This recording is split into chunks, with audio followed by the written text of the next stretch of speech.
Welcome to Shadows of Prophecy, a D&D real play podcast following the ill-omened web of lives whispered by the void, their names repeated in the darkness.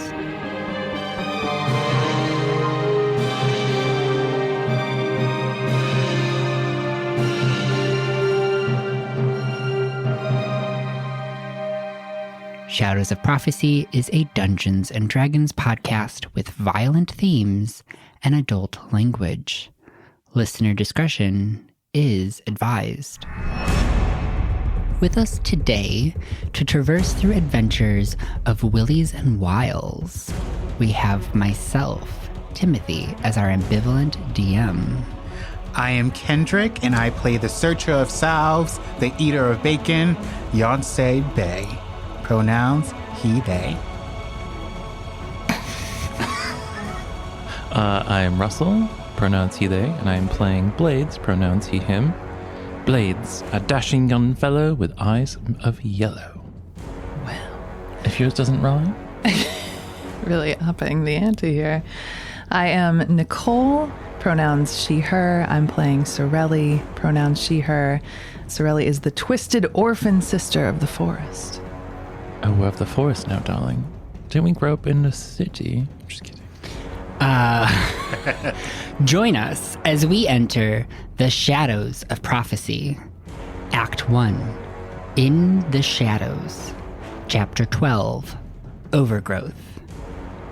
Previously on Shadows of Prophecy, the Sorelli siblings answered a call for aid in the village of Maggie, where a frazzled and overworked cleric of Voluptia, Hadrina, solicited their illicit services in the spiritual arts. Illicit? When they arrived, they were welcomed by droves of agitated spirits and a lingering friend, one with a knack for theatrics. After an attempt to exorcise a particularly angry spirit, Sorelli is overwhelmed by the one who follows, who, to everyone's surprise, passed on to them visions of Upri. In the chaos of these amalgamated events, Hadrina apologizes to Windy and Veragus, giving her life to save the town from events she apparently caused. Our Sorelli siblings are left with moral quandaries and a vague instruction. Find her, Upri. Wow. And with the events of Maggie behind you, you set off on the long journey into the Enchanted Forest, a new and truly bizarre land unfamiliar to you. And after nearly 2 weeks of overgrown flora and fauna, everything steeped in powerful magics. Several very close scrapes, saved only by seemingly dumb luck and a few tricks up your sleeves. Sorelli's visions again start to flash, this time as if to fall into place with the images surrounding her. And as Blades cuts down a ginormous philodendron blocking your path, you realize that you've reached your destination. A giant blue jacandra tree towers above you into the canopy. There is a long rope hanging from the largest of 3 wooden structures built into the boughs above you, connected to a rusted brass bell, which takes us 200 yards to the east, in a secluded cottage, hidden just out of view. The air is heavy with the morning dew, and a slight chill causes your skin to tingle. The sounds of the night birds still linger as the first rays hit the water droplets in the leaves of the blue flowers in the trees around you, casting shards of light through the room. Kendrick, please introduce your character. With pleasure. My character is Enchanted Bay. They are about 26 years old. They're 5'10". They're a half elk of melanated variety. They have tattoos all over their arms, which is different from the last time you may have seen them. And their eyes are of hazel. And as you look in, you notice that they have a slight frown to them. I think since the events of last is definitely taken away their joy. When you walk in on Yancey, you notice that they are looking at a journal, a little dusted, while holding a cup of tea. They open the book, and this is what follows. I am on the floor of the antechamber, tired, bloodied, scared, arms outstretched, screaming your name, watching you willingly taken by the shepherd. As you walk through that portal, darkness fills around me, and I suddenly find myself falling. I look around, and there's no one. No Panret, no monsters, no one. I wake up in a cold sweat, not being able to move or even breathe. It's been like that for the past 4 years. Every night I have the same nightmare. Going to sleep is a constant reminder of my failings that day. For years, I have searched every bit of land trying to find you again. Every adventure since that day has ended in failing. Every lead I found ended in a dead end. I've made deals with the devils of this world, deals with prices too steep for one person to pay. But I did it to find you. And yet, I am not any closer to finding you. For 4 years, I've kept hope alive that I would find you, but those hopes have died, and what's left is guilt that will never go away. I'll live off the land until it is time for my debts to be collected. Maybe only then will I see your face again, Upri. But until then... Then Yancey closes the journal. Wow, that was a little bit dramatic, but okay. He closes the notebook and then continues to sip on his tea as he looks outside the window. So let's pan back over to the Sorelli siblings. You've reached your destination. You see a rope hanging from these wooden structures. At the top of the rope is a bell. You don't see anybody visibly in sight. Is this the place, sister? We've arrived. This is the place that I saw. Well, Except in the vision, there was someone hanging from the rope. Is that true? No, just kidding. Just kidding. I am still trying to sacrifice someone, I guess. The visions are kind of blurring together in your mind. Okay. So you ponder that thought for a moment and you're like, no, that's not quite right. That was somewhere else. It's all blurring together. Past and future possibility. I can't tell what's real. I'm going to need your help on this, Blades. Just like the last time. I'll do my best. Thank you, dear brother. Do we ring the bell? Just It seems like a bad idea. why is that? What if someone lives here? I didn't think of this. Okay, if you insist. I ring the bell. All right, Blades, you ring the bell, and this ringing clambers through the forest, startling some of the birds. You hear their wings flapping up into the sky. You wait a couple beats before you see a water genasi in colorful silks and dangling jewelry leans over the balcony above. Oh, hello there. Have you come to visit? Like, who are ya? We are the Sorelli siblings. I'm sure you've heard of us. And yes, we've come to visit. Who might you be? Say I know of the Sorelli siblings. Haven't seen you before, but nice to meet you. I'm Meredith. I live here. Do you have a reason to be here? We're looking for... Are you looking for some... a place to stay? I mean, if you're offering, we wouldn't turn it down. But we're looking for someone. All right, who you looking for? And obviously you can stay.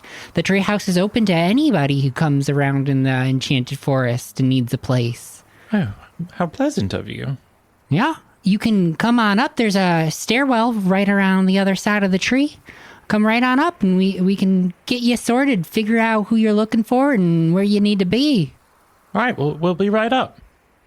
Sorelli, is this a trap? Do we trust Are we Meredith? about to get robbed? I'm unsure. Yeah. All right, just be on your guard. Yeah, okay. We walk up the Be stairs. right up. Yeah. So you walk around the tree where you see a spiral staircase that leads up into the wooden structure. As you make your way up the rickety stairs, you realize that there are 3 large buildings set in the boughs of these jacandra trees. And they're rather patched together. Lots of little, construction projects that kind of piece it together. Little repairs here and there, moss growing. Sections of it are slightly decayed and kind of just in this ecosystem with the rest of the forest. As you round the top, this woman, Meredith, is standing at the door, welcoming you in. Well, glad to have you. Come on in and make yourself at home. Would you like some tea or maybe some gin? Oh, some gin sounds lovely. Thank you. Yeah, absolutely. And for you, miss? Water if you have it.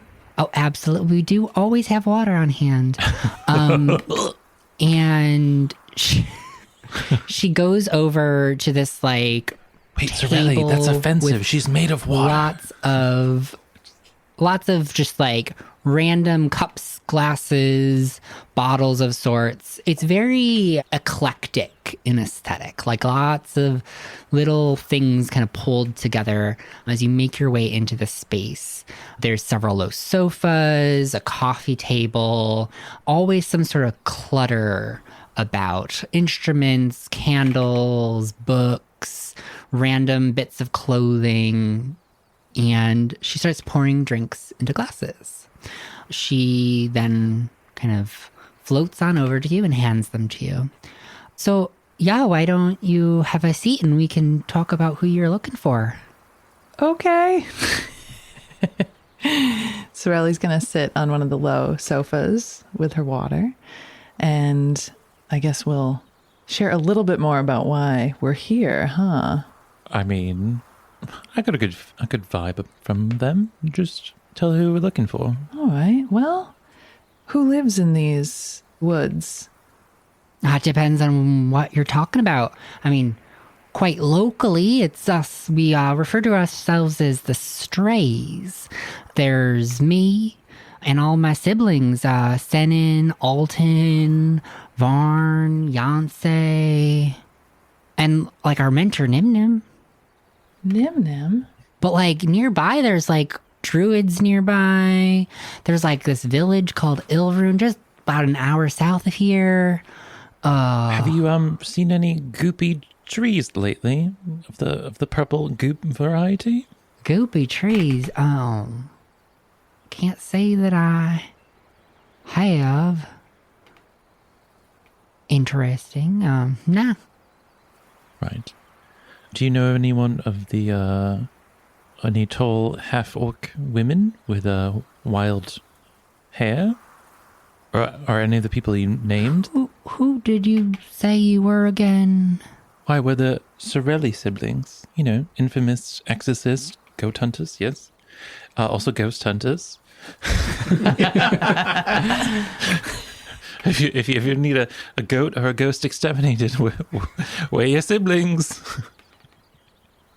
And Sorry, why the gin is kicking in already. you find yourself here? Sorry, I don't mean to pry. I haven't heard mention of Upri in a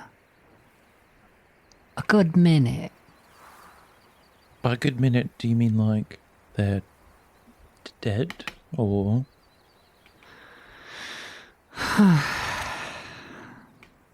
I suppose so. Never mind. I must know why you're here. Sorry, you come here imposing and asking all sorts of weird questions. I'm starting to suspect some ill intent. Oh, nothing of the sort. Right, sister? Yeah, it's really, really a calling that led us here. A calling? To the woods. What do you mean by a calling? Well, sometimes I get visions, and there was a particularly strong one of recent where I saw this treehouse, and so we've arrived. Is there any way that we can be of service here? What's happened here? Huh. You best be seeing Yonsei now. He's not gonna be happy to have visitors, but if you are who you say you are, you've been receiving these visions, they're gonna need to know about it. Will you take us to them? I will, but I have to do a vibe check first. Make sure you two are legit.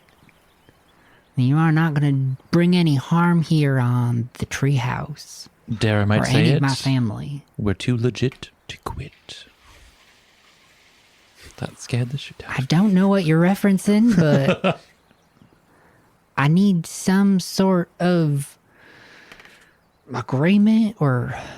Cirilla, why don't you do your thing? And Blades nods towards Meredith. Meredith, if I may take your hand, can I show you who we are? If you can do that by holding my hand, then I can't see why not. And she places a hand in yours. Sorelli offers a visual message to Meredith with some of the imagery that she's seen and some of the past experiences that the Sorelli siblings have been on. Maybe skip the... Oh, now I'm doing a southern accent. Maybe skip the last one. Sorelli sucks back the imagery and leaves it to the images that led us here. Oh, gosh, that's awful. Wow, I'm so sorry. But yes, I will take you to see Yonsei. Thank you. So she gets up. You can tell that she's very disoriented. She's kind of like gliding across the room in a very like slowed pace from your initial interactions with her. And she kind of gets up, moves over to the door, and is very kind of like lost in thought, kind of gazing that like 100-yard stare as she like opens the door and looks at you. What door? Wait, to leave? To leave, yeah. Oh, okay. To go see Yonsei. All right. Well, we follow. Thank you for greeting us and for the water. And the gin. Are you quite well? Have we freaked you out? Gosh, that was a lot. I don't know how anyone keeps those visions in their head. That was quite something. I mean, she really doesn't, honestly. I do get confused sometimes. And I don't always know what the darkness intends. Don't pay any mind to that last bit. Yonsei, it was. We're going to? Yes, well, you see here, Yonsei, well, they haven't been taking many visitors as of late. I mean, like several years now. So hopefully they are hospitable to such interesting strangers. I guess we'll see. Yeah.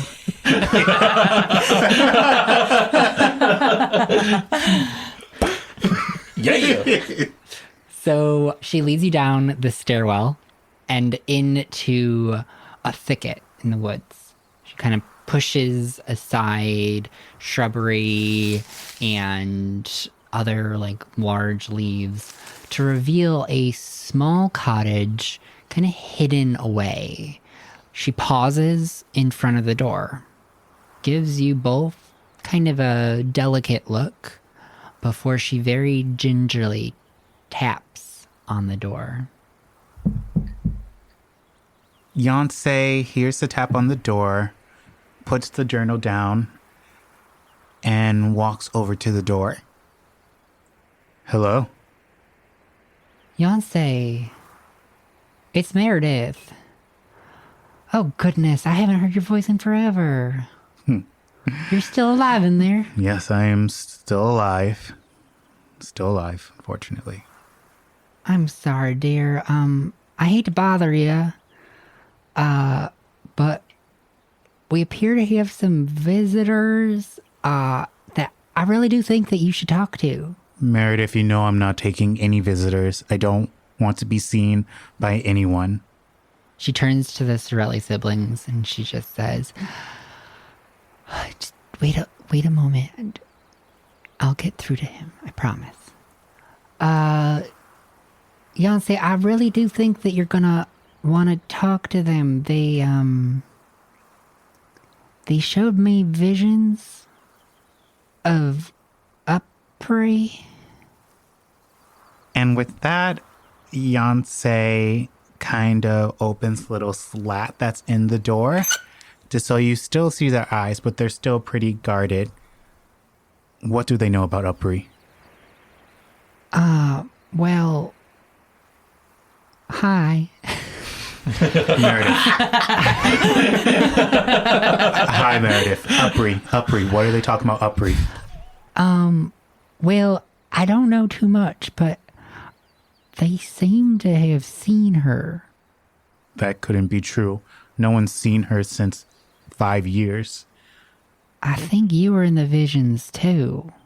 Listen, I appreciate everything, Meredith, really, but I don't really trust people. I've gone through a lot of bad roads, and I can't go through this again. I can't. Yancey, sorry. Upri's is on my mind now. I do miss her, and I know you do too. Can we at least give them a chance? If they're charlatans or some sort of pokey bullshit, I will get them the fuck out of here the moment we suspect a thing. So Yancey looks at Meredith and then kind of looks behind Meredith to see the strangers, whose names I do not know yet. He looks at Meredith. For you, fine. But the first sign of trouble, we're kicking them the fuck out. Okay? Absolutely, Yancey. All right. All right. I will let them in.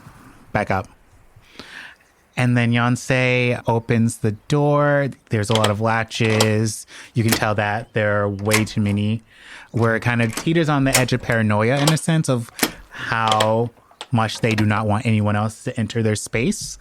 So after about 10 seconds of you hearing unlocking of locks, latches, all that stuff, Yancey finally opens the door. And as you do, Meredith pushes through and jumps on Yancey, embracing him. Oh.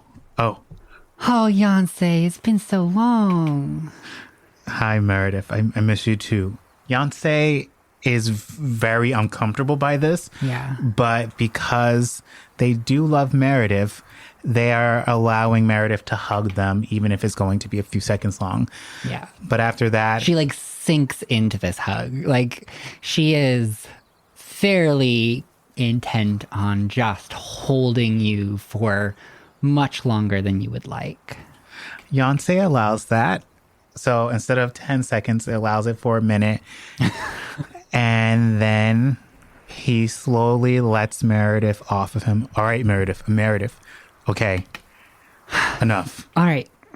She straightens herself up and kind of motions over to the Sorelli siblings. Well, you seem to know something, so out with it, I guess. We know only what guides us here. And we know that we must find Upri.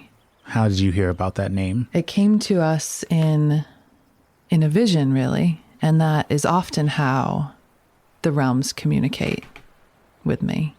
Is this one of those real visions or one of those fake visions? I've heard a lot of people that have visions of Upri.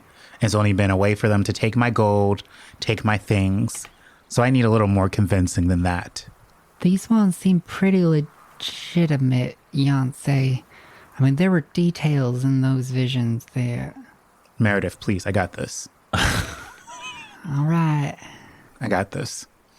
I'm sorry other travelers have wronged you, but I see the pain in these visions. May I show you? Does Yancey believe this, or is Yancey willing to allow this? Make an insight check. All right. That is a nat 20, so 21. All right. Everything about the way that they've presented themselves seems truthful.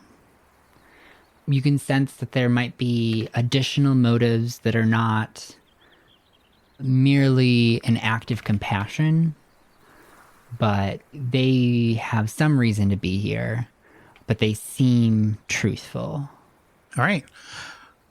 Okay, Meredith, for you, I'll allow this, but you guys better be telling the truth. I really cannot do this again. And Yancey opens their body up to do whatever needs to be done. Well, damn. Sorelli takes Yancey's hand in her palm and shares the visions more carefully this time, controlling the speed a bit at which the visions come through, and really feels the pain that Yancey seems to be in. I don't want this to be hard for you. There's more at play here.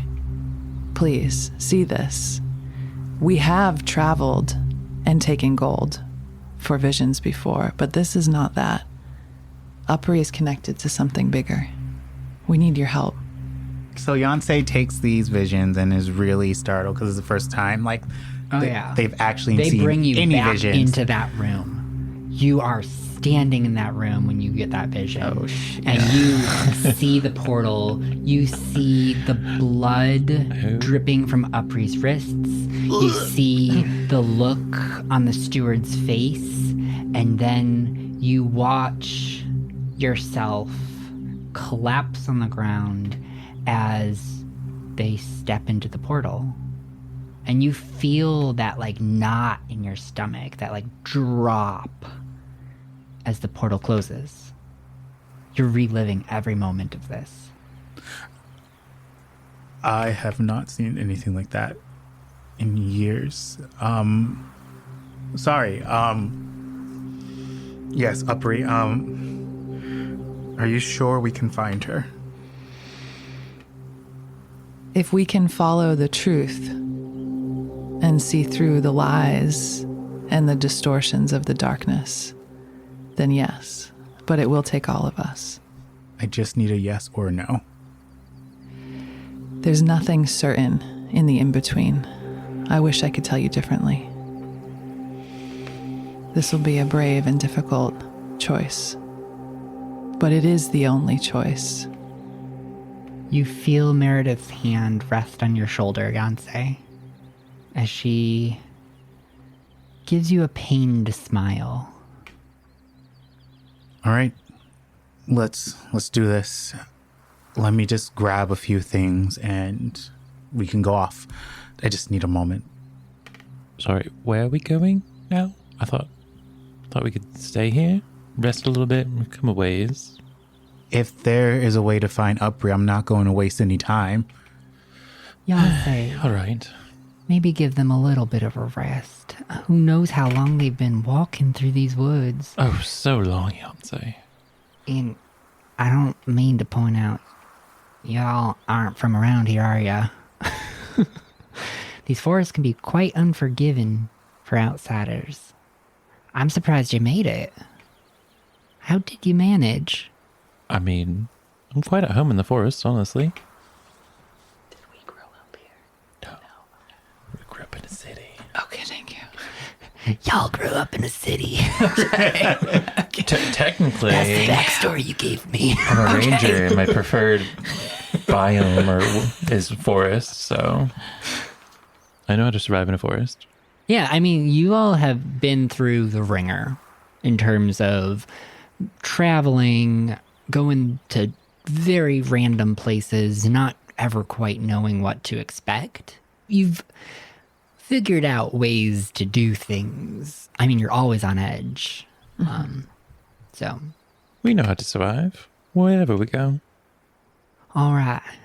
Yancey, I know that you're in a rush, but one more night isn't one more night isn't going to prevent us from finding her. Not after all this time. Yonsei looks at Meredith and looks at the siblings, looks back at Meredith, and is a little ticked off. Like, they really want to go now. If they have any chance of saving Upri, they really want to go. But I think Meredith is kind of their lifesaver at this point. So Yonsei looks at you all and just says, fine, let's have one night of rest for you guys so you can collect your things, shower, eat, and then we can go off in the morning. Is that okay with you guys? Yeah. Thank you. We'll Sorry. need. What's a shower? We'll get you all squared away. Oh, perfect. Yonsei, why don't you come have a meal in the main house today? How about that? Would you do that for me? Maybe we can talk logistics. Fine, one meal, I will come. I just need to do some things in the house before I head over. All right. We'll see you for supper. All right, I'll be there, I promise. And Meredith gives Yonsei a hug goodbye. Oh, okay. And then motions the Sorelli siblings out of the cottage. She leads you back into the main house where she starts kind of prepping things for dinner. You get simple explanations of each of the people that are in this family to expect. And she kind of asks for your assistance with various preparation things, putting together a nice meal. You can tell that the kitchen's not quite prepared for the level of preparation that she is currently trying to do.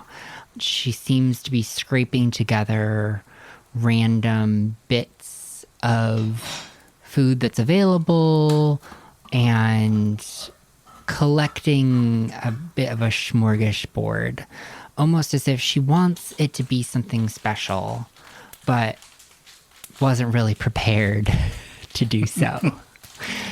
You have some downtime as this is all happening. You might assist her a little bit, and slowly you start to see the rest of the family sprinkle in. Eventually, Yonsei shows up, and you all have a sit down for dinner. Anything that you would like to do during dinner?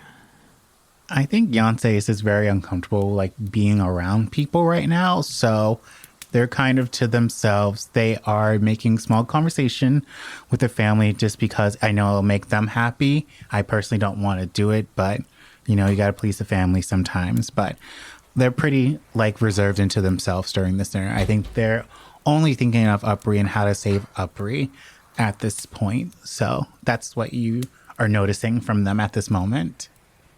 So, Beyonce, tell me your favorite memory of Upri. The table kind of falls silent as Blades asks that question. Never mind. No, it's okay. It's okay. My favorite memory of Upri was actually one of the last memories I've had of them before everything kind of went to shit, to say. We were hunting this big elk, and they had this idea of tying a spear to a piece of, like, rope or something like that and tossing it to the elk. They didn't really do a good job of it, but it was really funny. And I remember us catching that elk. We went back to Elrune, and my other favorite moment is we were just posing on the elk, just, like, being so proud. Upri showing her six-pack. I'm looking at them, just really, really proud of what we did. And as Yonsei is, like, mentioning this, he is lighting up, but after that, he kind of just closes off again because the memory actually does hurt, even though it is a good memory. So yeah, that, I guess, was my favorite memory of her. Sounds like a good one. So, Blades, Sorelli, tell me a little bit more about yourselves. Oh, we're just your typical siblings that hunt ghosts and the like for to better the realm, if you would, and support ourselves, of course. It has become a bit of a career. We are not siblings by blood, but orphan siblings who found one another and work quite well together. I often get lost in the in-between, and Blades keeps me grounded in this reality so that we may go on these quests to rid ourselves and the world of these shadows. But there are some shadows that follow, and it is a haunting life that we live. We never stay anywhere very long. What she said. And the in-between is section between life and death. I'm just... Very much so. How do you live with that? I'm not sure I can call it living, but we find our way. I'm sorry. I have to ask. You telling us all of this about your life and your spirit visions, does that mean... Please tell me it doesn't mean... Is Upper dead? Blades looks nervously at Sorella. There is a space between life and death. I do think that life depends on us finding her very, very soon. But I cannot feel her all the time or completely. So I won't lie to you. I do not know, but I do know that the calling is strong to find her. She nods, kind of lost in thought a bit. All right. Thank you for that. It's at least a little bit of a sliver of hope. Yancey looks at the siblings and looks at Meredith and the rest of the Yancey siblings, and I think at this point, I don't know, they're just really, I think they're just tired now. I think they've been kind of living up to other people's expectations, but like coming back into the family in a sense, and they really want to go. So hearing that Upri has so little time or is in danger kind of propels them to want to move forward in a sense.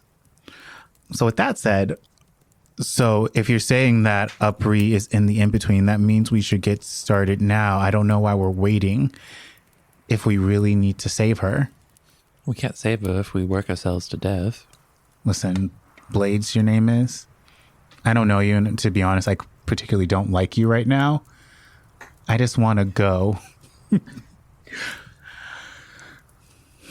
I mean, I understand we can set out at first light, but we've come a long way. There's no point if we collapse trying to find her. Yancey looks at Sorelli. What do you think? I see how this is going. Two of you can turn against me. Moving too quickly makes us vulnerable. So we must tread carefully here. And I do not know if you have met my kind before, but it is in the what you call dream state where I often find more. So the rest will be important tonight. Okay, sleeping helps her put all the bips and bops together. Okay. I'm sorry. I just really miss her. We all do. Yeah. It's a lot for you. It's been a really rough 5 years. I don't think you know this, but up until about a year ago, I spent every day searching for her. Every day. And I just gave up hope. So I came back here. My siblings wanted me to stay in the house, but I honestly We still do, Yancey. I appreciate that, but I don't think I can. So I built a cottage out back, and they are very helpful with bringing me little things that I need. So if I'm a little snappy or upset, it's just because I just miss her so much. So I'm sorry. I'm sorry, Blades. I did not mean to offend you. I truly am. No offense taken. Very hard to offend me, honestly. Well, that's very good to know. I think this conversation has taken a lot out of me. So if you don't mind, I'm just going to retire for the night, and I will meet you back here at first light. Is that okay? Yeah. We'll see you then. Cheers. All right. So Yancey gets up and then kind of just walks out. No goodbyes. Yeah, you see Meredith and Alton, actually. They go to get up out of their seats to go, like, say goodbye. And as they see your trajectory kind of straight out the door, they kind of stop themselves and slump back down into their chairs. Meredith then again turns to the Sorelli siblings. Thank you for understanding. This is difficult for us all. Upri was our sister. And losing her it was like losing a piece of ourselves. And Yancey took it the hardest. We almost lost him too. And I'm so grateful that he's made his way back to us. But he's never been the same. And I really wish that I was able to give him what he needed. But there's some healing there that whatever I have can't patch up. So, well, why don't I take away your plates and clear up after dinner? If you go through that door over there, you'll see the sleeping quarters. There's 3 beds, so you get your pick, that don't have any shit on them. Those are guests. So yeah, make yourselves at home. Probably gonna be a pretty awkward evening with the vibe going around here. Yancey is not passing the vibe check. I get it. But you're welcome to those beds and anything else you need. The pantry is available if you have like a little craving in the midnights. And yeah, just be ready to go come dawn, because I don't suspect that Yancey is going to want to wait around for you. Thank you, Meredith. You've done so much, not only for us here tonight, and we will do whatever we can. Brother? Yes, what she said. Sorry, the gin's kicking in a bit. Good. And with that, she starts clearing the table, washing up. The rest of the family exchanges just a little small talk, and people start to mill about going about their business. You make your way eventually towards the sleeping chambers. It's like one big room with lots of beds all around in a circle, various clothing, trinkets, chests, all sorts of personal effects kind of strewn about the room. But there are 3 that are very distinctly empty. Empty chests, made beds that are very like straight and clean, no other personal effects on them. Maybe like a piece of paper that someone bent over, set down, but pretty obvious which ones are set aside for you. Anything that you would like to do before heading to bed?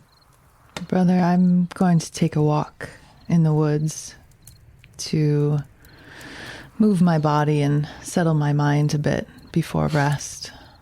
All right, just don't go too far. I won't. And Sorelli's gonna go for a walk. Yeah. Just close by, nowhere too far. Yeah, so you stroll about the forest. You start to hear the crickets kind of grow as night is starting to set. There's a loon in the distance. Sorry, loon always gets me. Fucking loons. Killing my vibe. Not Brit. There's a loon in the distance, and you hear an owl, the rustle of the wind through the leaves, and it sets into a quiet, warm, humid evening. After hearing the owl, Sorelli finds a rock to just sit on and just kind of soak in the nature for a bit, meditate a little, maybe take a few breaths before getting up to head back to the sleeping chambers. Yeah. So you stand up and you start making your way back to the treehouse, and you've been getting visions throughout this whole experience, but they've been kind of more subtle, and they start to subside. You clear your mind, and the visions start to kind of fade a bit. And you have this like moment of respite as you head back to the treehouse. You make your way up the stairs and into the sleeping chamber, where you see Blades has already fallen asleep. Knocked out like a light. His sack just kind of tossed. They're gonna burn. Tossed to the side of the bed. No, don't burn the cinnamon buns.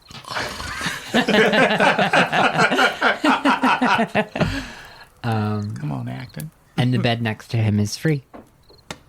I walk over to the free bed and quietly get into it to go to sleep.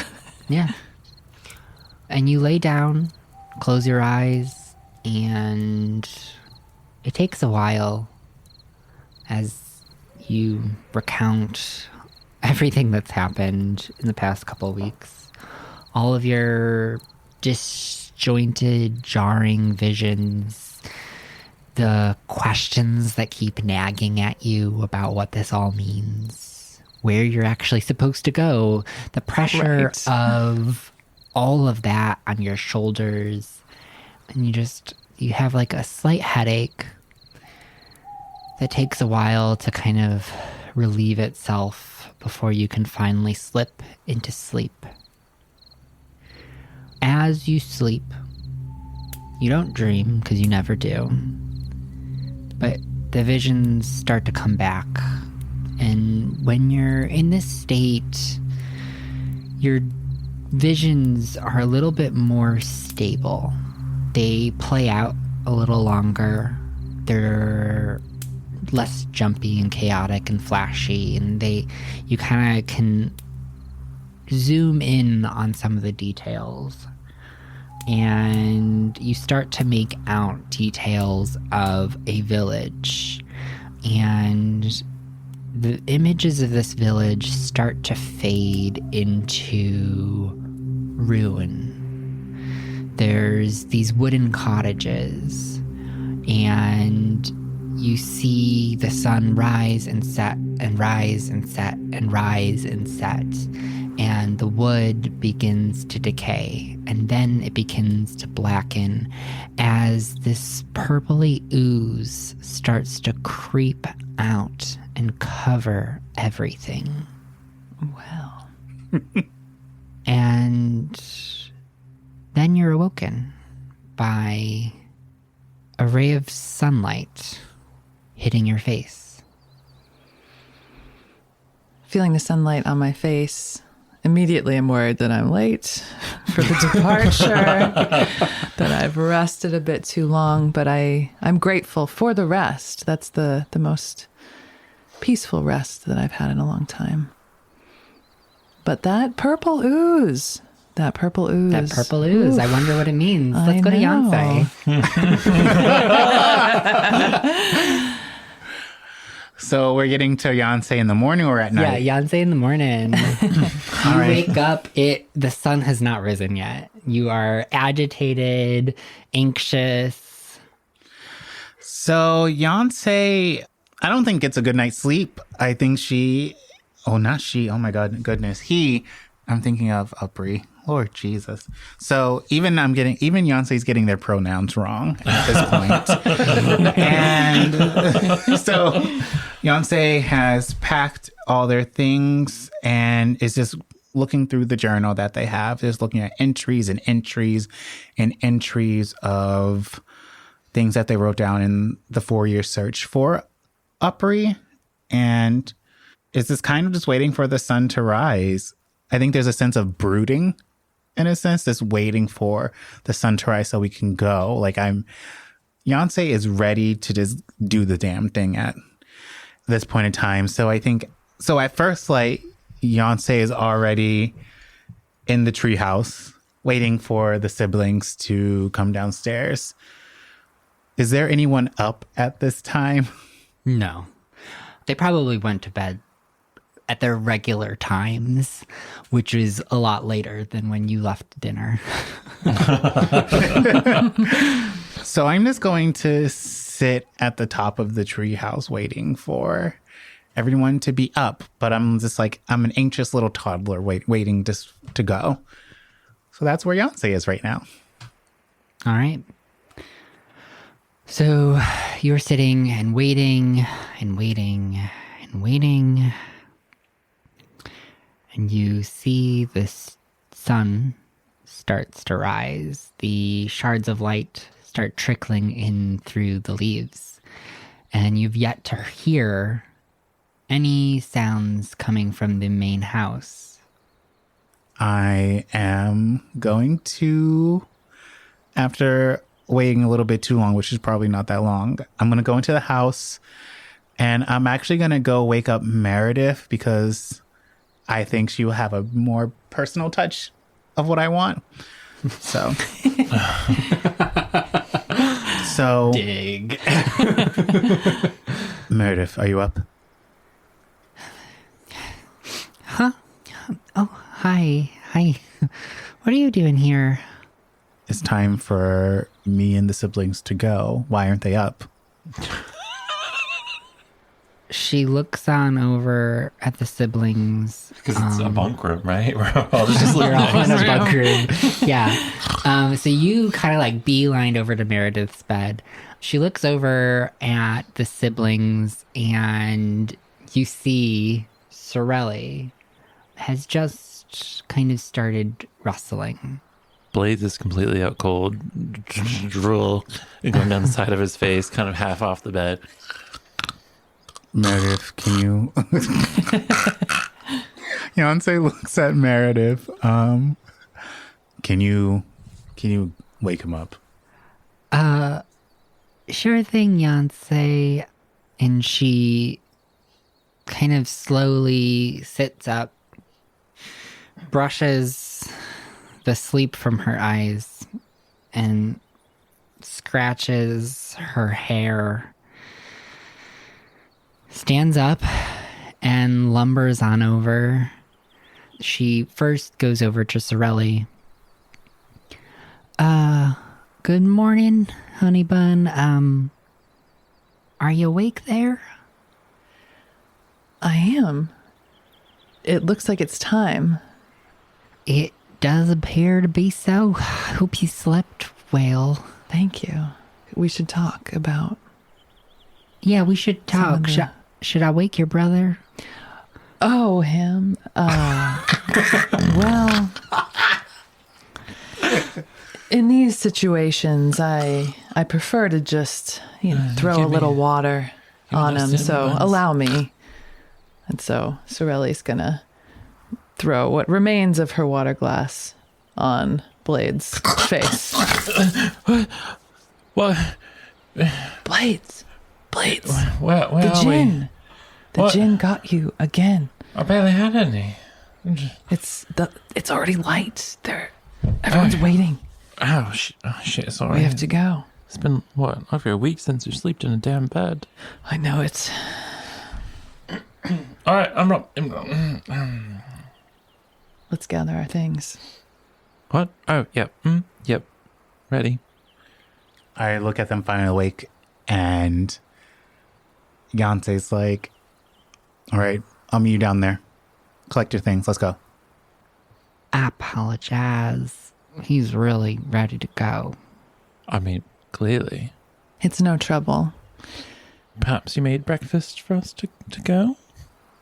I'm afraid not. I just, well, Yancey just woke me up as well. But potentially we could whip together a cup of coffee. I'll just take some bread. Don't want to keep him waiting. Oh, yeah, I guess I can grab something from the pantry for you. Ah, lovely. I'll take a few loaves. Thank you.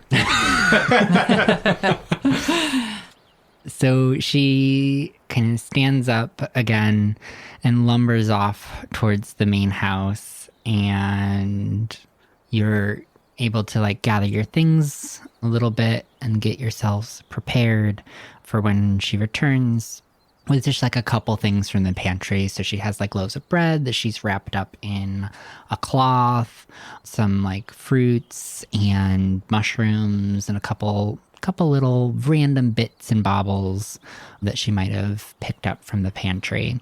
And she hands them to you. Well, I guess this is where we part ways for now, and well, I hope you find what you're looking for, and I hope you return Yancey safe to us. We really can't lose another one of our siblings. I understand. All right. Well,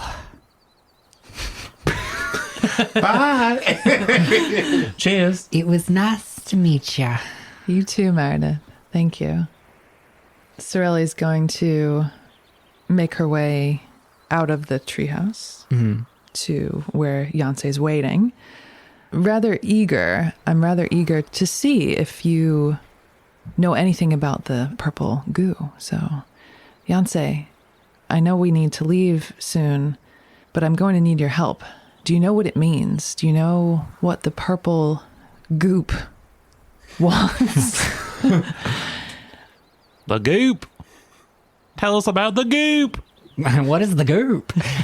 No, Yancey, you haven't seen the purple goop from the visions. You got a glimpse of it when Sorelli shared them with you last night, but that was the first time you had seen them. I know nothing about purple goop. I'm sorry. The only time I really saw it was when you shared with me your visions. So I'm sorry I can't be more helpful. That's all right. Are there any villages nearby?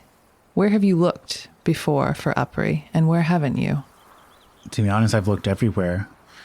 All over this godforsaken place. The one place I haven't looked too much in because it still kind of triggers me is Ilrune. I believe that's where we might begin. All right, I will lead the way. So Yancey begins to lead the way. They head off to the south, away from the treehouse.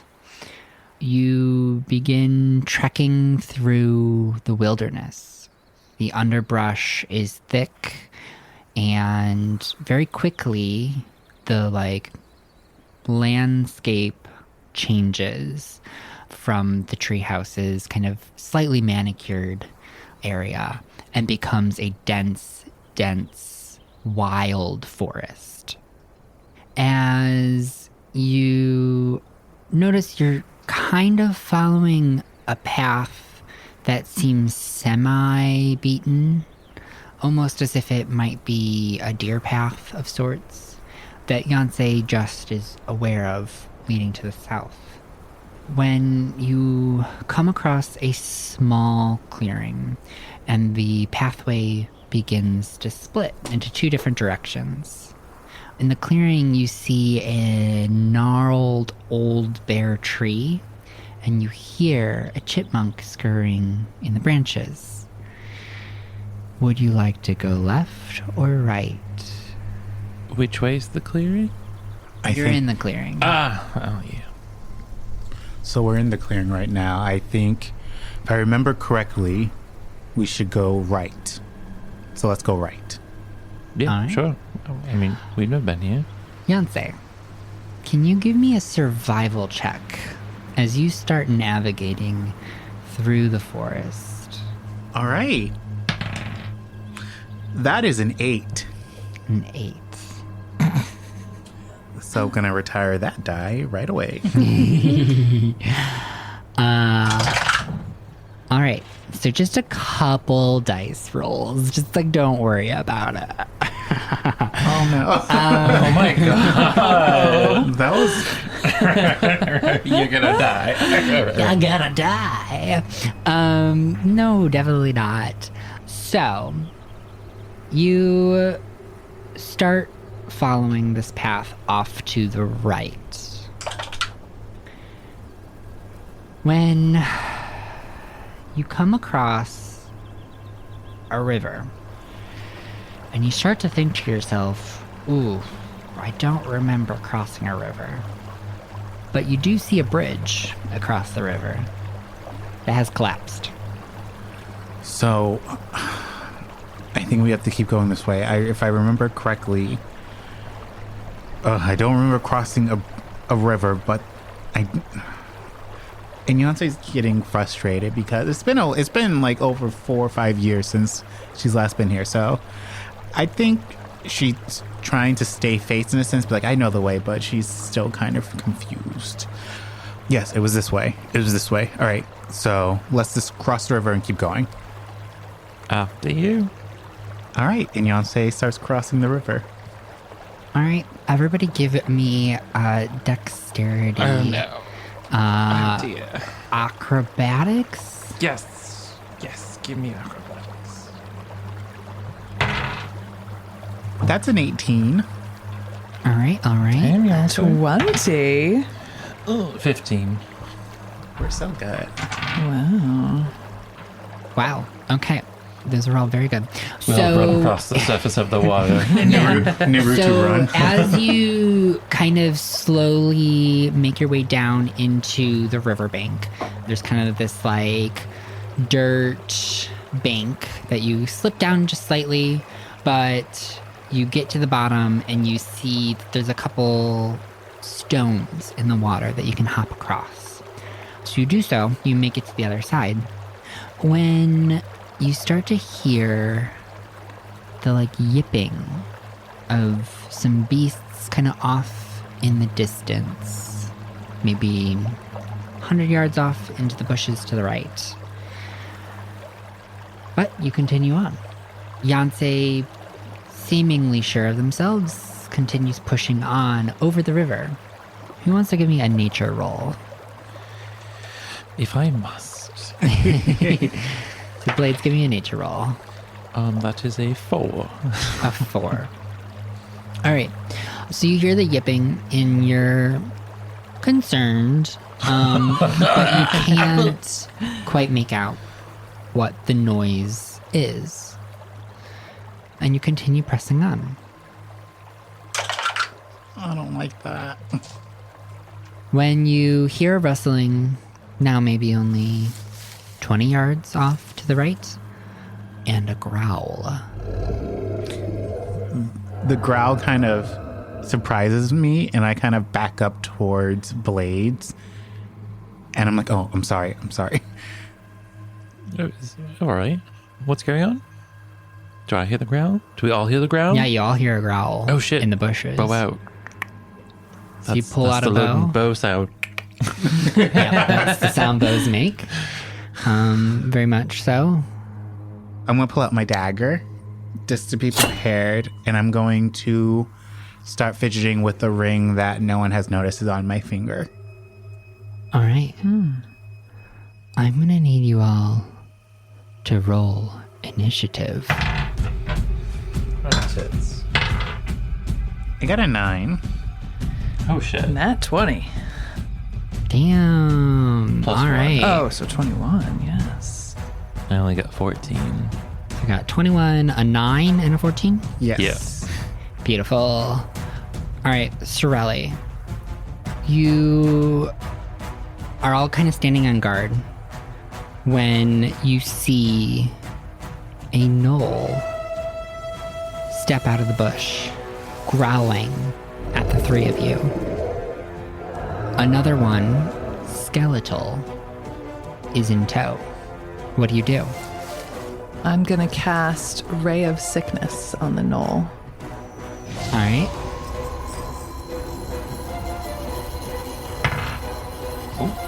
That's not right. 12. A 12. So you cast Ray of Sickness, and in your startled state, you miss. Blades. What are you doing? I'm going to loose 2 arrows. All right. Because I get extra free attack at the start of combat, or on my first turn. So arrow number 1. Does an 18 hit? An 18 does hit. That does 8 points of piercing damage. Arrow number 2, 12. A 12 does not hit. So you loose an arrow, it hits the shoulder of the beast, and it starts to growl even louder. The skeletal knoll then lunges at you, attempting to bite you. And you see, it's nothing but skin and bones. What in the fuck? You didn't say there were undead in these woods? Whoops. That's a pretty important detail to forget. It clamps down on your arm for 8 poison damage. So it's smacking it. Bad dog.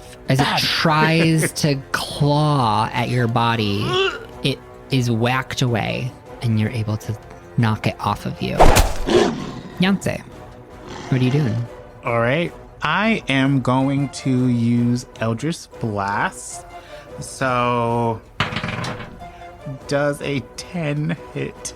It does not. So, since I haven't used this power in some time, I'm a little rusty, so I end up shooting my Eldritch Blast into the sky. And what does your Eldritch Blast look like? What's your flavor? Ooh, my flavor. It's a Fanta. I'm kidding. What flavor Fanta? I will slap you. Strawberry. Strawberry. Of course. Unsponsored. Unsponsored. Not sponsored. Just kidding. It is Blue Heat. Blue Heat. Yes. Okay. Is I that don't know if that's a reference Is to that something. an energy drink? No, it's just I panic. So Blue Heat. Is Blue the heat. flavor of Takis, right? The flavor of The blue Takis. Takis. They have blue Takis. Yeah, it's called Blue Nitro though. Oh. All right. So you try to blast it with your Eldritch Blast, and again miss. As you see the first knoll off to your right go to lunge at you, Yance. Let it attack me. Oh Let it. my gosh. Rolling dice. All right. So it lunges at you and at first misses, but quickly turns on point and claws at you. It slashes your upper thigh, and you take 6 slashing damage. All right. Since they attacked me, I do have a reaction, Hellish Rebuke. Since they Yes, attacked you me. do. See? Ow. So I'm gonna cast that, and I can cast it at will as my reaction. And I need you to make a dexterity saving throw. 7. A 7 does not pass. All right. So Roll for damage. all right. It is going to be just for effect. I already did it on D&D Beyond. Is 15 damage. 15 damage. Holy shit. So you That's a lot. Wow. blast it with your hellish rebuke. You see flame just like envelop it. The smell of burning fur fills the air around you. Oh, that's awful. As it starts to yelp in pain. Beyonce is surprised of how Beyonce. powerful that is. So, like, Beyonce is actually taken aback and kind of takes a couple of steps, like, is just like muttering. In this muttering. This. You all feel the warmth of the flames. Sorelli, what would you like to do? Well, once I recover from the admiration that I feel for Yonsei, and, shake off the last spell I tried to cast, I'm going to this time cast Mind Sliver on the skeletal. All right. I'm just. The skeletal gnoll? Yeah. Gnolls are hyena people. Okay. Oh. They're not people. They have very low intelligence. Well, hyena humanoids. Have you met some people with some low intelligence? They have an Don't look at intelligence me of when you say 5. that. Therefore, they have no language. Oh. They don't have a society. We're not killing people in this. Unless Not yet. there is a very distinct reason. What intelligence do bullywugs have? We are not killing random people in this campaign. Not yet. Again, why are you looking at me? Oh, tits. Why are you rolling? Why are you rolling? You get, it's a DC, so the null rolls. Oh. Yeah. Okay. It's so what okay. is it wisdom safe? Intelligence. Intelligence. Oh. Well, sorry, Noel. 5 A intelligence. 1. Oh, well, that What's does that, not -3? pass. So I rolled a 4, so it's a 1. It has a -3, yes. Okay. Take 1d6 of psychic damage. All right, so you roll that. Roll a d6. It's going to be a 3. All right. So you see that as you cast the Mind Sliver, the skeletal knoll starts to shake its head and growl, kind of disoriented. Blades, what are you doing? Blades, feeling ineffective with the bows, kind of toss it to the side, draw both swords, and then kind of squat down and get ready to, not like pooping position, but like get ready to charge forward. And as you see him focus, you kind of feel gusts of wind start to blow around him, and he just, and like a blow shoots forward. You can just see a whirlwind of blades as he goes out after the fleshy one. The fleshy one? Yes.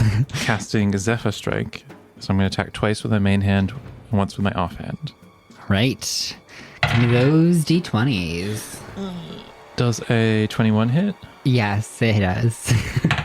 That is for 5 piercing. And Right. the offhanded strike is a 19. Ooh, and that's for 10 piercing. Ooh, fancy. All right, so you lay into it with a flurry of blows. You're slashing at it and yips each time you do so. Oh, that's so sad. The skeletal one is going to continue tracking you as it lunges again after you. Bring it. As it lunges at you, you get hit with another bite. It clamps down on your leg this time. Damn. So much for my 17 AC. As you take 15 necrotic damage. It has multi-attack, so it's missing at least once every turn. Okay, cool. You said 15? No, 5. I heard Damn. 15. Did I say 15? Yeah. 5. As it bites down and you see the venom kind of go into the veins and the veins darken, you see my flesh pull the venom in, and then you kind of see it radiate down my arm and kind of just hold there. So my arm is all veiny and gross. Yum. Wow. You gross veiny arms. Ew. Yonsei. I am going to, since my Eldritch Blast wasn't really effective, I am going to, of course, do it again, because when something fails once, you do it again until it succeeds. So does a 21 hit? Yes, it does. All right, 1d10 plus 3. Does a 13 hit? I mean, What? 13 damage. 13 damage. So you So max damage. blast Does a it 13 with your hurt? blue, fiery Eldritch Blast, and it gets pummeled with the blast. Yonsei is still surprised by all this magic, how it's working. So Beyonce's like, oh shit, oh fuck, shit, and I'm just exclaiming profanities. And I'm gonna turn to Blades, be like, Blades, are you okay? Oh, yeah. Why do you ask? Are you new at this? What's going on over there? I just look flustered, and I'm just like, All right. So as you're having this conversation, it is going to try to return the favor Oh, shit. to whom? to you, of course. Oh. It's going to shoot fire. All right. So it is pissed. You have angered it, and it lunges at you. It is clawing. It is mashing its maw, and it clamps down at you, scraping at your torso. You're going to take Ow. 9 poison damage Okay. plus Oh. Oh. 14 slashing. Are you up? 9 plus 14. I am close to... Beyonce is close. As it just rips flesh out of you. Oh, fuck. Oh my god. Beyonce is like on the floor, like in obvious distress. But even though they kind of on their final breath, they're going to cast once again Hellish Rebuke as their reaction. All right. So you need a Dex save. Does a 4 pass? I know the answer. Damn, it does. I'm kidding. It does not pass. And that's 3 D10s, and I'm gonna just do that. Jesus. Hellish Rebuke is legit. It's gonna do 10 damage. All right. Again, you see flame envelop this creature. Most of its fur was singed in the previous attack, but whatever was left goes up in flame. You see the burn marks of its gnarled skin. And this repulsive odor just fills the air around you. It's still up? Is still up, but just barely as it kind of teeters back and forth, still growling on its last leg. Sorelli. Sorelli's gonna try to finish the job here and cast Ray of Sickness. Right. It's bad. It's gonna be an 18. That hit. will do it. Okay. It'll be 3d8. It's gonna be 13. Finish it. Okay, well, as I cast Ray of Sickness, there's a greenish energy that shoots at the knoll, and the poison fills its body. It begins to decay right before your eyes as it just kind of slumps over onto the ground. Is that near Beyonce by any chance? Yes. Ew. So That's the one that just attacked you. So Beyonce's gonna just try to back up, like while still holding, because they're still on the floor while holding themselves, and just be like, because they're grossed out by this. Oh my god, that's disgusting. Oh my god, oh my god, oh my god. And I'm trying to back up as that's happening. Nothing's worse than the smell of burning knoll, darling. Blades, what are you doing? I dashed the other one with a quick not one of my sword. Oh, slipped on some of that goop there, sister darling. And then try to follow up my offhand. That is 9. And then I cast Zephyr Blade, going again. That's 6. Can I just say that I slip on the goop in like a flurry Yeah. of blows, then I flop onto the ground covered Oh my in gosh. rotten flesh. Oh god! Oh god! Oh god! It's so bad! Can I do a con save? You can. I'm not going to make you do a con save. But as you are recoiling with your major flop, it is going to attack you. So why don't we save the saving rolls? Oh, because I slide into the alive one. Exactly. Perfect. in this time, you are going to get hit with the club of its claw Oh. for 5 piercing damage. How is everyone else getting these small damages? I get 23. Maybe it's something to do with setting them Flash on ripped fire. out. All right, Beyonce, what are you doing as you... Beyonce is kind of going in and out of consciousness at this point. Like, they are close to being fully unconscious, but they're trying to keep with it. And how close is the final one next to me? So it went after Blades, so probably 10 to 15 feet. All right, so I am going to throw my dagger at it. Does a 11 hit? An 11 does not hit. All right, I do have 2 weapon fighting, so can I hit it? Yeah, you have an offhand punch. Okay. Unarmed attack. Wow, I see that I don't deserve a fucking Eldritch Blast when I'm on the ground being attacked. Well, Beyonce is in and out of consciousness at this point. So with Beyonce's offhand, they're going to try to like punch through the Skeletor knoll. Yeah.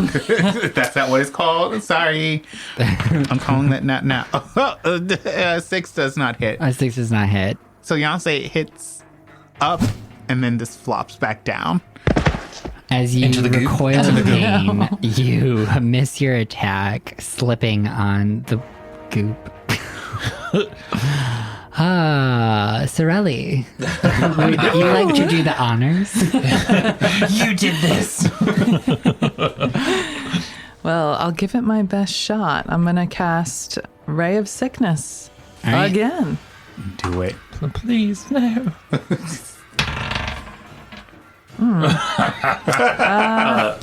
First off, that's a D12. Try That is again. a D12. Oh, thank you. Little better, not great. That'll be a 13 to hit. A 13 will actually hit. Yay! Is this going to be necrotic damage? 3d8. It will be poison damage. Okay. Do your damage roll. 16. All right. So you hit it with a ray of sickness. So that green energy bursts from your hand, hits the skeletal knoll, and it barely even flinches. It acknowledges your attack, attracted by the burst of light, but it has no effect. Oh, great. Blades, what are you doing? Oops. I would like to try to stand up, please. Yes, you can stand up. You were not knocked I prone. use, You did that to yourself. I know. I use my movement to stand up, and then I swipe 2 blows. You're standing right next to it. That is 21 to hit for Yes, that will do it. 8 piercing. All right, finish it. And then Exactly enough. as it falls to the ground, I'm swinging it with my other sword and miss. Of course. And then I accidentally fall on top of it because I slip on the goop again, and then it's just bones, so it just clatters into a pile of bones and goop. Yep. You crash into this thing. You hear the bones crack beneath you, and you are out of combat. How far back was that river? You look up. It's just like right on over there, maybe 20 yards at most. You really did not get far past this river. I run and jump in the river. You splash into the waters and you start wiping the goop off of you. It quickly dissolves into the water and trickles down the stream away from you.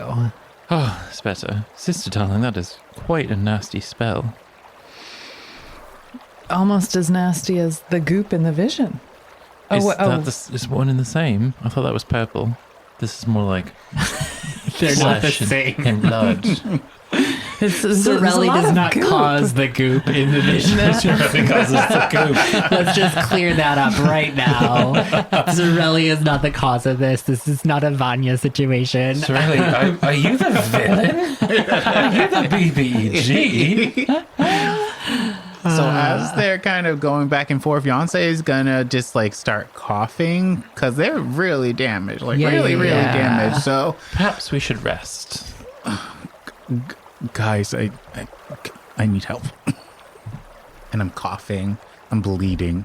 Oh my gosh. I mean, best I could do is slap some leaves on you. It'll at least numb the pain a little. At this point, I'll take anything. Just it just hurts. Can I try to gather any like herbal medicine-y type stuff? Yeah, do you have any medicine skill I proficiency? Okay, I'm cool. proficient in medicine. Okay, so give me a nature check to find what you need. That's an 8 to find what I need. All right, now give me a medicine check. That's a 14. All right. So you scour the forest looking for the plants that you're familiar with medicinal properties, and you're struggling to find most of them. You do gather a couple things, including bark from a willow tree nearby that has like aspirin type effects, so you can at least relieve some of the pain. Here, chew this. I'm allergic to aspirin. The actual actor, not the character. Oh no. We'll say that taking aspirin can replenish 4 hit points. Oh, you're being way too generous. Well, but also let's take a rest. I mean, hit points is not just like blood loss. It is endurance and energy and battering, and like everything that happens during combat is folded into hit points as a mechanic. I'm So, doing a tiny bit better. Like, Yeah. I can move my toes. That's why a short rest is so effective. Which all in You don't favor? get slashed with a sword and then just like, oh, I'm all better now because I rested for an hour. Let's rest for an hour, shall we? Yeah, you Yeah. can take a short rest. By the river, relax. Lie down, Which, Yonsei. for the warlock in the party, means they get all of their warlock spell slots back. I didn't even use any. Rib. All right.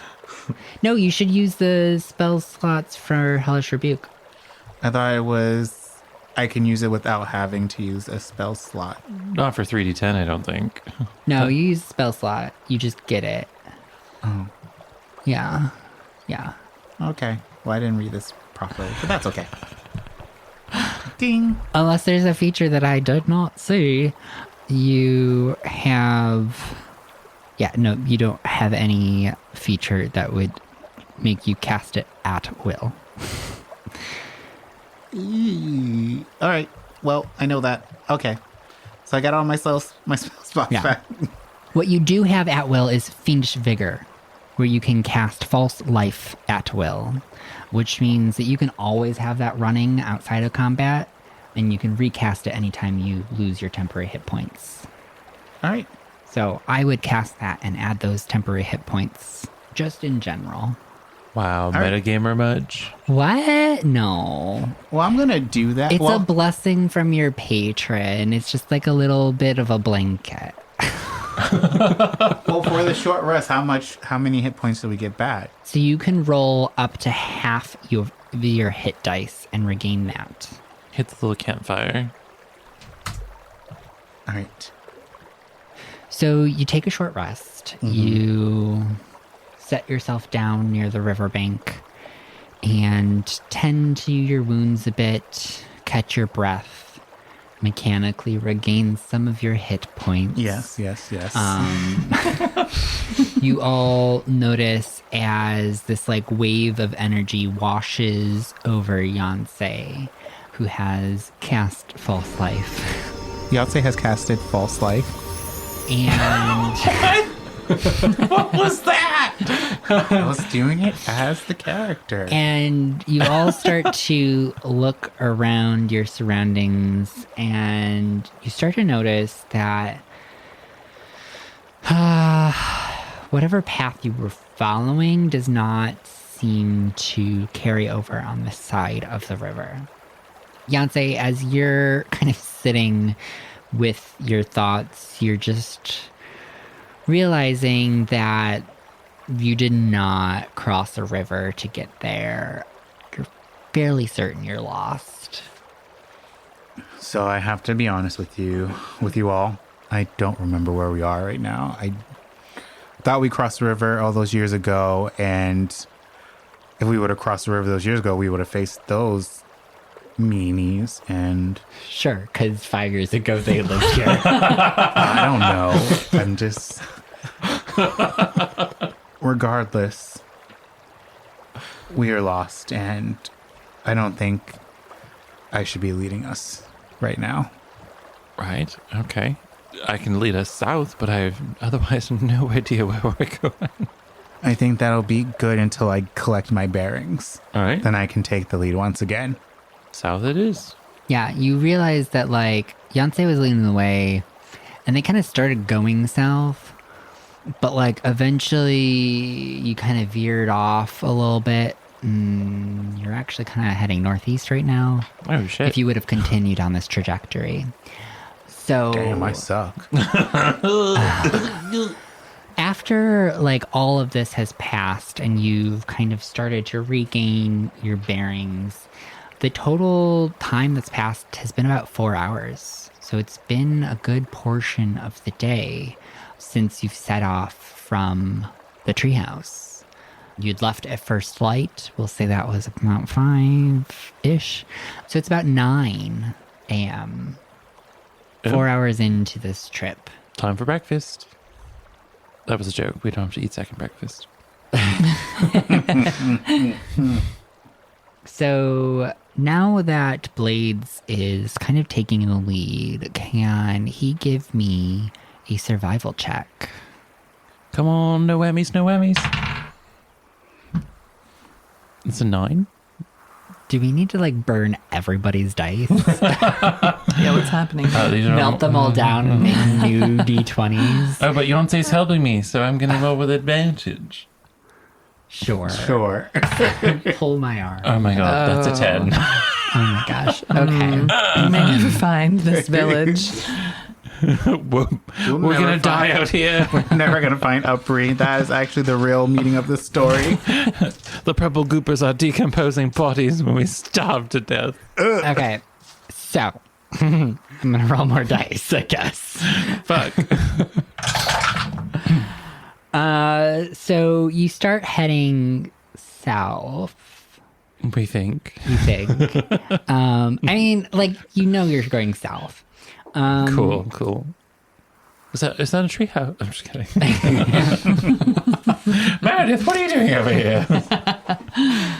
So you start heading south, and you are catching, like, little bits of little pathways that allow your trip to speed up. I mean, cutting through the brush is just a tedious process of traveling through the thick of this forest. And so you catch some little pathways that make that activity just ever so slightly easier, until you start to realize the ground has become quite sandy and the trees have kind of started opening up and are more sparsely placed in this area of the forest. You look around you, and I want everybody to give me a perception check. 13. 7. 18. All right. So, Sorelli, you're the one who notices it. Thank goodness. As the ground becomes sandy and the trees thin out, you notice that the detritus that normally covers the floor of the forest is gone. The ground is quite cleanly sand stretched out in front of you. Like a beach. Without any water. A waterless beach. Fantastic. There seems to be less life here. I wonder if that means we're getting closer. There's patches of grass throughout this area. And there are trees kind of scattered about. And as you inspect them, nothing seems to be out of the ordinary with the trees themselves. They seem to be alive well enough. I would like to reach down and touch the sand then and investigate the sand. Yeah, give me an investigation check. It's going to be a 10. All right. It's sand. So you run. I can confirm that this is We sand. can confirm that it is sand. You pick up the sand and you run it through your fingers. And it has kind of a clayey consistency to it. So not like beach sand, but like more of a loomy soil. I think that means sandy soil. Shh. We won't judge you even if you're wrong. So it has like a moisture content to it, kind of crumbles in your fingers. I don't remember coming this way. It was all forest when we went the first time. I do remember that much. I guess we turn around and try again. I guess we do. I guess we have to turn around. You want to turn around or? I mean, it just. How sure you don't remember sand, you'll say. I mean, but it's also been 5 years, so, like, what if the sand is relatively new? I just don't remember any sand, and where would the sand come from? I don't know, global warming, perhaps? Right, that's how that works? I don't know. But to be on the safe side, we should just turn around. There must be something wrong. Or we're Okay. just going the wrong direction. As you continue to like move the sand around in your fingers, you notice the particles are super fine, like silt. Like a dried riverbed? Is that what silt is? There's something peculiar about the sand. It is peculiar. You can't quite place why it's peculiar. It does seem like the soil here is different. Can't say why or what that means. But Being dumb is so different. exhausting. You don't have to solve the puzzle. All right, we'll just It's keep not a heading puzzle, south but and you hope don't for the have best. to figure out everything you interact with. So you can kind of make your way. You see that this is a patchy but broad expanse of area. So while you can make your way around it, it just will kind of take some time to kind of travel, make sure that you're not going through it. You can also just cut right on through. It would be the faster route. South. You know you're going south, and that's We about do it. need to go south. And we are in a hurry. But I don't like I mean, me the as a feel player of is the like, sand. wow, this is a trap. but Blades is a character. It's sand. Who gives a fuck? If you are okay with crossing through it, I am okay. Beautiful. Blades takes the lead, starts walking through the sand. All right. So Blade starts walking across the sands. And Is as it nice? you do Should so, I take my shoes off? you start to notice that your feet, every time you pick your feet up, you're like finding your shoe just sticking slightly. Oh no, it's quicksand. I turn around. Don't follow. Mistakes were made. Can I turn around fast enough? So you begin to struggle. Oh shit. And you start freaking out. You turn quickly on point. And within just seconds, you've sunk 2 feet into the ground. Damn. Quick, grab a It's stick. very quicksand. How far away is... I need everybody to roll initiative for this. Oh, that didn't answer my question. Oh, all right. I got a 5. 21. 7. Are we going to be fighting quicksand? I struggle more while you two watch me sink further into... While Yeah, sipping so drinks. Blades, what do you do? Do you look down, you realize that you are stuck in the sand. Well, it being has a smart gotten up to like your survivalist mid-shin at this point. orphan, I'm going to flop over on my back and try to make myself as flat as possible to increase the surface area, touching the sand and hope that I float and don't sink quicker. All right. So Blades flops on over. Get a Sorelli, what are you doing? I Get a stick! I see my brother Divine! Something, please! I don't want and to die hear his too cry, and so I'm gonna look around and try to find a stick. There are plenty of sticks here in the forest. Oh, okay, I'm just going to quickly break a branch off of a tree and extend it out to Blades. All right. So Sorelli breaks off a stick, hands it over to you, Blades, and you can grab onto it. Yancey, what are you doing? Yancey is going to help Sorelli bring her brother back up, additional strength. But Yancey is also kind of like, is a little panicked. So, Blades, we're going to get you. I forgot your name for a second. Wow. All right. I feel appreciated. I imagine Blades was walking forward and then sunk to his knees and then bent his knees and just flopped over backwards and is like holding the stick like behind his head. We're like, pull me out. All right. So, mechanically, at the start of the next round, Blades has sunk 4 feet. This is just mechanics. As he has flopped on over and is sinking slightly slower now into the sand. I need the 2 of you to make strength checks, Oh, no. and we'll take the higher of the 2. Goodbye, sweet world. Oh, I got a 12. 1. Oh no. I'm not terribly Oh strong. no. All right, so you start pulling and you feel the like tension of the branch as you are trying to pull Blades, who's still slightly struggling in the sand, out, and he's stuck. You feel like it's slightly inching him out, but we'll have to try again. I have an idea, but it's a bad one. What is your idea? Just say it. I undo my belt and start to slide off my pants. Hoping that I'll slide out of my pants that are stuck in the sand. I mean, Yancey would love to see that. And I totally have backup pants. Okay, so you are also holding on to this branch, by the way. Or are you letting go I keep of my the pants on, branch? never mind. I take it back. Okay. I take it back. Can you both make me another strength check as he continues to sink? 14. That's better. 4. Again, you pull with all of your might on this branch. You feel the branch begins to bow. Oh no. Oh no.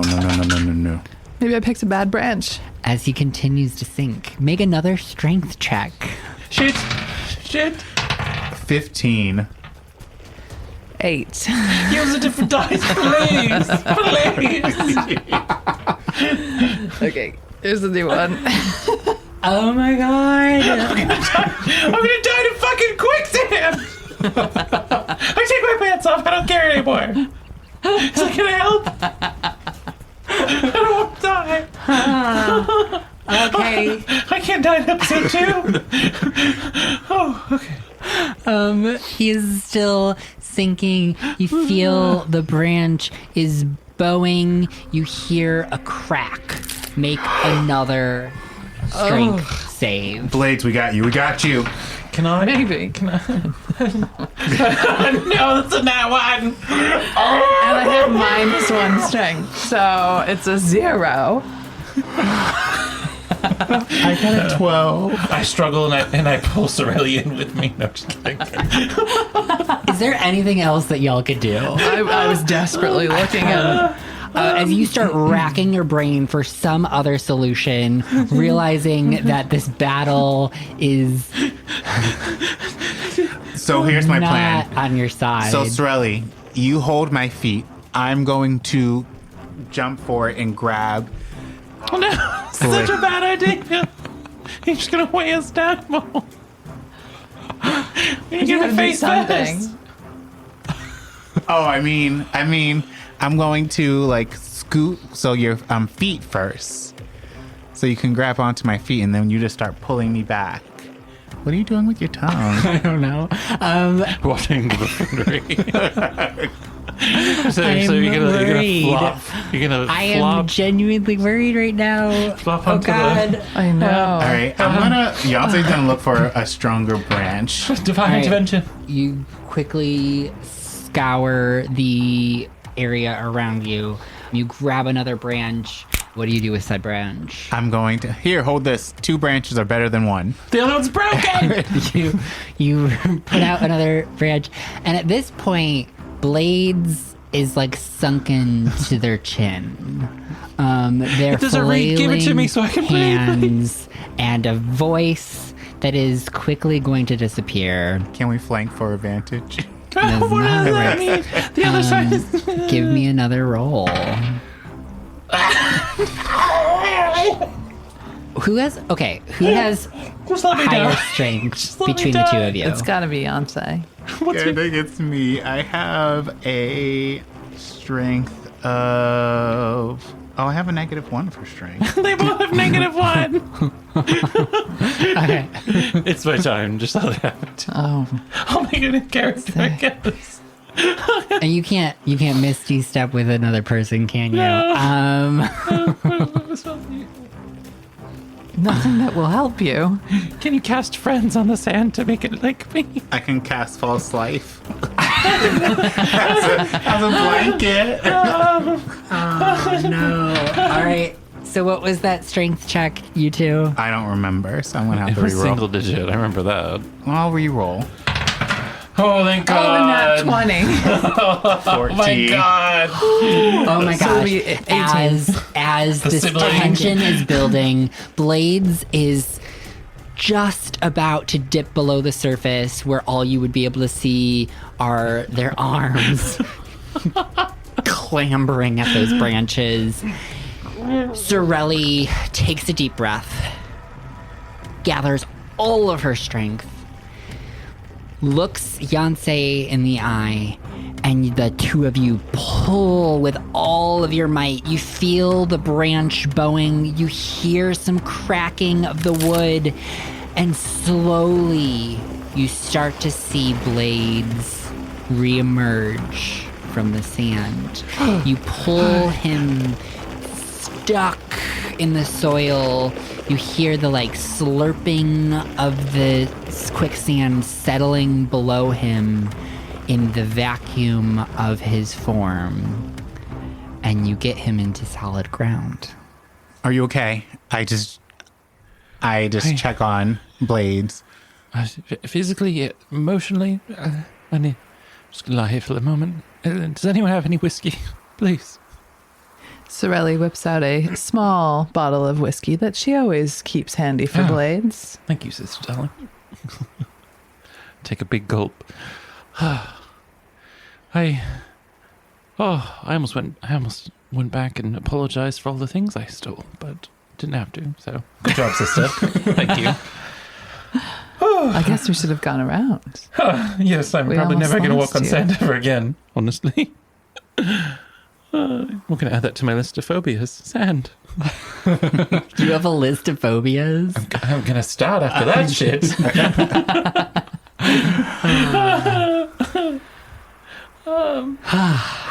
That was so stressful.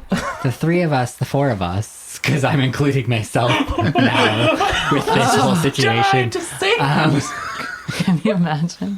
have some time to catch our breaths Is this another and short rally rest? with the just humbling and harrowing moment that just came to pass. And make a resolution not to cross the sand, Yeah. but instead to go around. Yes. I think that's best after this point. Yes. Do you No- need no more sand, No more please. sand. Do you need another moment? No. It's just Sorelli casts a minor illusion and just surrounds you with calming imagery. that's lovely, sister. But actually, could you use prestidigitation to tidy me up a bit? Sure. I'm covered in silt.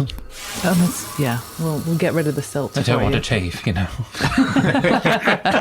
Thank you. We clean you up and calm you down, and I'm sure the whiskey doesn't hurt either. I'm like shook. As a player.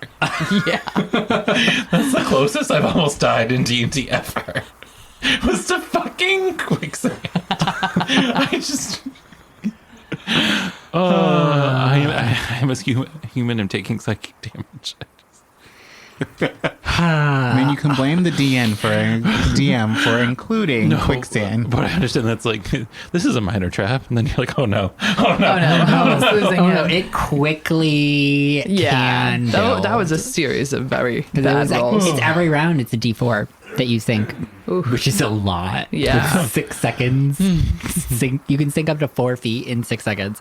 It's a gnarly trap in D&D. So the three of you recollect yourselves, take a couple deep breaths, potentially give the landscape of sand a bit of a glare, and continue I spit on it as we walk around. Fuck you, sand. Fuck you and your whole family. Having to take a bit of a detour. You spend maybe another 4 hours before you make it to the other side We're so fucking bad at this. of this expanse of quicksand. Blades, can you give me another If I have to. survival roll? And it has been 8 hours since you set out this morning. Can we still see the top of the treehouse?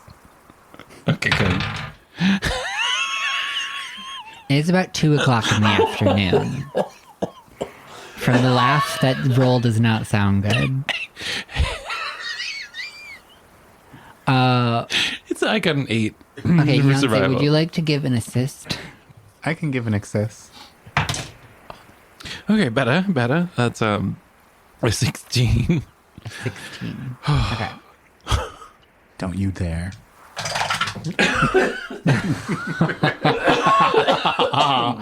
I rolled again. You're welcome. Stop that. No more rolls, please. When you reach the other side, you pause for a moment just to listen to the birds chirp in the trees around you. You look around and you see 2 trees growing from the same trunk. And that's when you notice a path has opened up to you. It seems to be heading south. There's no sand in sight. This is good news. This is great news. Maybe you might be well on your way. Please, no more. Stop rolling. As you begin to walk forward, you all get this like wave of dizziness. Just kind of waves over you and then dissipates. Do you all feel that? Yeah, I feel a bit woozy. Yeah, I feel a little not all the way here. Same. Ooh. Like a little lightheaded aftermath. Maybe it's because of our close brush with death. We just all have a bit of it's the adrenaline wearing off, you know? Maybe we should just sit down and take a moment rest. Would you like to sit down and take another short rest? I feel like we've lost enough time not really getting very far. At this point, Aubrey's going to die of old age before we find her. Oh no. Yeah, no, I think we have to press on. Sorelli's going to look around at the tree or trees to see if she notices anything. All right. Give me an investigation check. 12. So you start examining your surroundings, and not much of it is seemingly out of place. But again, you're hit with another wave of dizziness. You become a little lightheaded again. And the sounds of the forest start to warble. For all of us? No. You know the like Doppler effect? Oh, no. Where like as something passes you, it kind of the pitch Yeah. kind of deepens. That warbling effect starts to have that kind of sound to it. You hear the birds chirping in the trees, the rustling of leaves, and everything kind of starts to feel very wishy-washy. As the three of you start rocking as you walk forward down this path, Oh, gosh. like waves of energy and motion and cognizance are kind of wafting over you. I never had this much death on the way to Ilrun the first time. You were with Penrith. That was true. They knew the way. All those bushes. Oh, I miss Pan Pan. Yelta, you've lived in this forest a while. Is it normally this dangerous? Certain sections can be. Yeah, It's a mysterious forest. We live in the nice area. No quicksand, no knolls, just trees and mosquitoes. Sounds Charming. lovely. Quite charming. As you're now kind of like sea-leggedly walking down this path, Sorelli, you start to notice off to the side of the path, kind of tucked away in the shrubbery, are circles of mushrooms. Colorful mushrooms, pinks, turquoises, very distinct.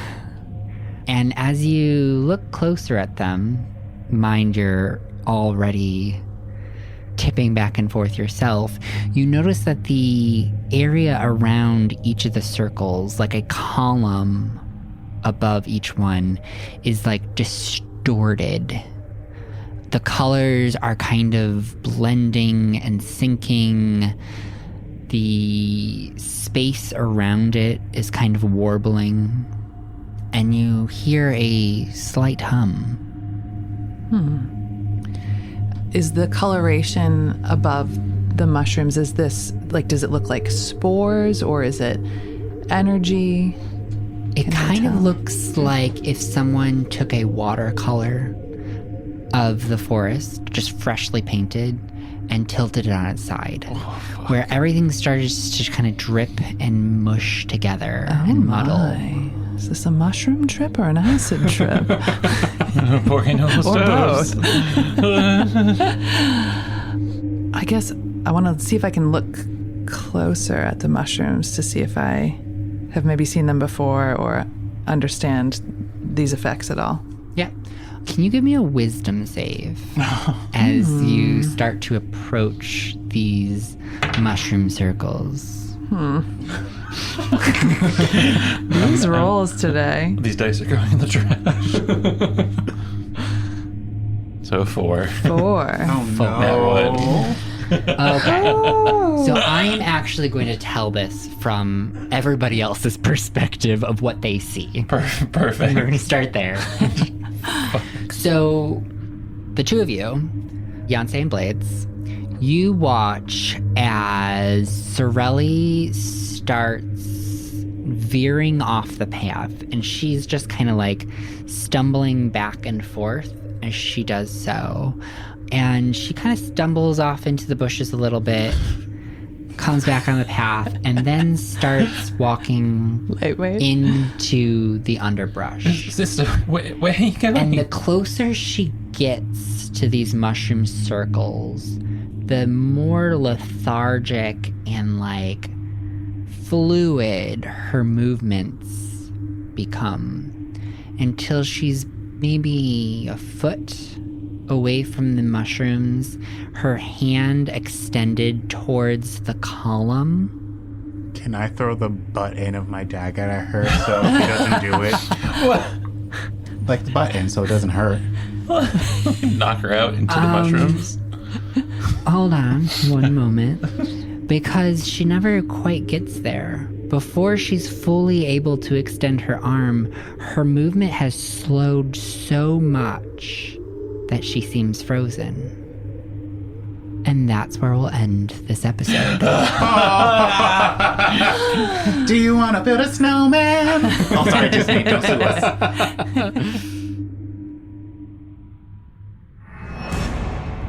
And that is where we will put a pause on today's story. Thank you all for joining us for a day of despicable DM shenanigans as we plunge into the abyss. I hope you enjoyed this episode of Shadows of Prophecy, and join us next time to find out if Sorelli is ever freed from her temporal tomb.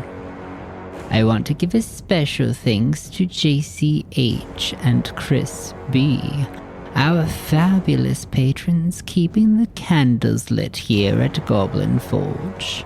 Your support has meant the world to us, and we are so grateful for your absolute generosity. I would like to thank Scrubcast for some incredible sound mastering, music, and effects. They have been so easy to work with, and I highly recommend checking them out if you're ever in the need of audio editing, especially for their epic music and effects design. I would like to thank Syrinscape for some outstanding atmosphere and music. Make sure to check them out at Syrinscape.com. I use Syrinscape all the time at my table and for our Twitch streams, and it adds that little something special to bring your players and audience into the story. I would like to thank our players this evening, Kendrick, Russell, and Nicole.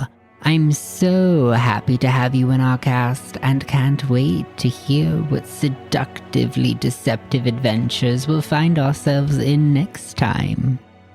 Our theme song was written by my brother, the chill electronic vapor soul artist Lusk. You should check out their most recent single, Gus. This has been a Goblin Forge production. Please follow us on Instagram at goblin_forge_TTRPG. Join our Discord, and if you really love us, show us some support by becoming one of our fabulous patrons at patreon.com/goblin_forge, where you can find free bonus content like handouts, encounter maps, and even adventure guides to run your own horrific campaigns or one-shots. Shadows of Prophecy is a fully personally financed project, and our first foray into the TTRPG arena. Any and all support is greatly appreciated. And at the very least, give us a 5-star review on your podcast platform of choice. This is how we get the word out about our podcast, and we love sharing it with you all. Thank you, and tune in next time for more mystical, magical magnificence in Shadows of Prophecy.